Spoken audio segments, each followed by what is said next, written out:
Daripada Abdullah bin Mas'ud radhiyallahu anhu, beliau berkata, kami berada di sisi Nabi sallallahu alaihi wasallam. Kemudian berdirilah seorang lelaki dan seorang lelaki lain menceritakan keaibannya selepas dia pergi.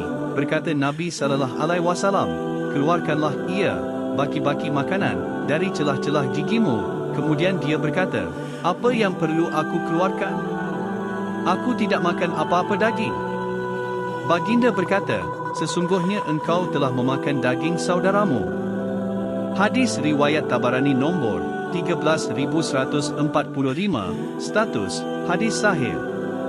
Pengajaran 1. Mengumpat adalah perbuatan yang dilarang oleh Islam. 2. Orang yang mengumpat diumpamakan seperti memakan daging saudara Islam yang lain.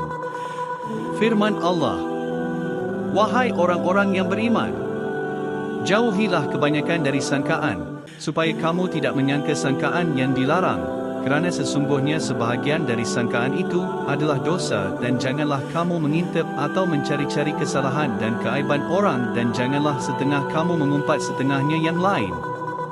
Adakah seseorang dari kamu suka memakan daging saudaranya yang telah mati? Jika demikian keadaan mengumpat, maka sudah tentu kamu jijik kepadanya. Oleh itu, patuhilah larangan-larangan yang tersebut, dan bertakwalah kamu kepada Allah. Sesungguhnya Allah penerima taubat, lagi maha mengasihani.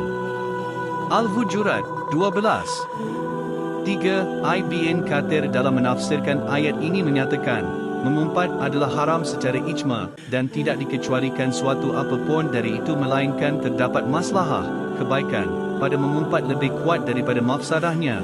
Kerosakan, Ahmad Syakir, Umdat Al-Tafsir, 3-359. 4. Al-Nawawi dan Ibn Qudamah menyebut 6 keadaan mengumpat yang diharuskan oleh syarak.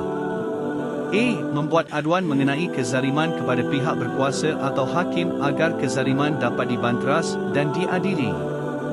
B. Meminta bantuan untuk mengubah kemungkaran dan maksiat. C. Meminta fatwa.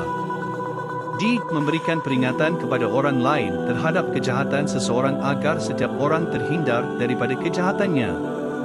E. Seseorang yang terang-terang melakukan kemungkaran. F. Dibolehkan jika dia memang dikenali dan dipanggil dengan gelaran-gelaran tertentu seperti si buta dan dia reda dengannya. Negara rahmah, ummah sejahtera.